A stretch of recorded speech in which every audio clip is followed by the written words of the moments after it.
et bienvenue au Rendez-vous économique, l'émission qui donne la parole aux entrepreneurs et aux porteurs de projets. Nous sommes aujourd'hui en visio et l'émission est réalisée sur le thème des circuits courts. Les circuits courts qui reposent sur deux critères, la proximité géographique et le nombre d'intermédiaires. Et pour en parler aujourd'hui, j'ai le plaisir d'accueillir Jean-Luc.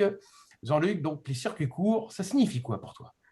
Bonjour à tous. Moi, je suis un petit peu ancré dedans, effectivement, avec un magasin de proximité où là, on va avoir à la fois des fournisseurs locaux et également des clients locaux.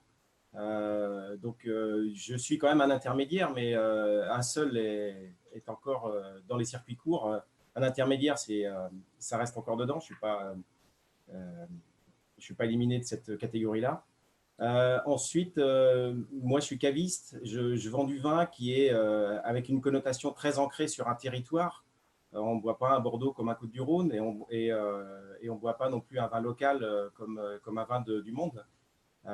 Ça fait beaucoup de temps, une vingtaine d'années que je travaille à la revalorisation des produits locaux comme le muscadet. Et puis, ça fait plus d'une dizaine d'années que je travaille dans la valorisation des vins rouges de Loire-Atlantique. Et tout ça, des circuits courts, c'est très intéressant. Et on voit bien aussi ce côté un petit peu chauvinisme des clients qui achètent beaucoup plus facilement un vin produit localement ou un alcool produit localement par rapport à d'autres produits du monde, quoi. D'accord. Ce qui est intéressant, donc toi, tu es là depuis une vingtaine d'années. Est-ce que tu as vu une évolution justement des circuits courts depuis les 20 ans? On en parle de plus en plus. Je sais que ça fait longtemps, ça existe toujours, mais est-ce que tu as l'impression de voir une évolution, une prise de conscience maintenant? Oui, alors outre l'accélération des circuits courts dans ce moment de crise sanitaire, on a quand même vu se développer depuis une vingtaine d'années ce qu'on appelle les AMAP. Les marchés hebdomadaires ont quand même plus la cote qu'il y a 15 ans.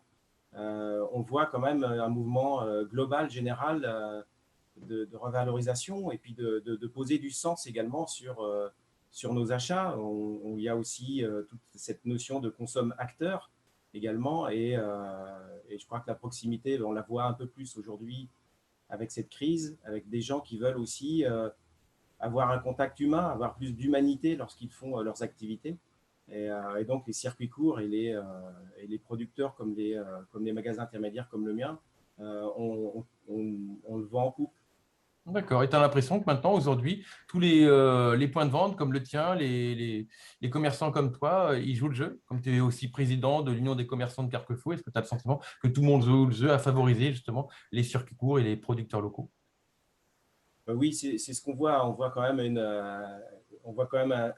source, enfin un affichage de la source de ces produits vendus dans tous les commerces. Après, j'ai un peu moins de visibilité sur ceux qui sont fermés là depuis un mois et tous les restaurateurs également. Mais oui, on voit aussi sur Carquefou, en tout cas, les restaurateurs affichent de plus en plus en fait la liste de leurs fournisseurs, que ce soit les producteurs de légumes, de café également. Et donc, oui, il y a de l'affichage, même en restauration, il y a l'affichage de ses propres fournisseurs.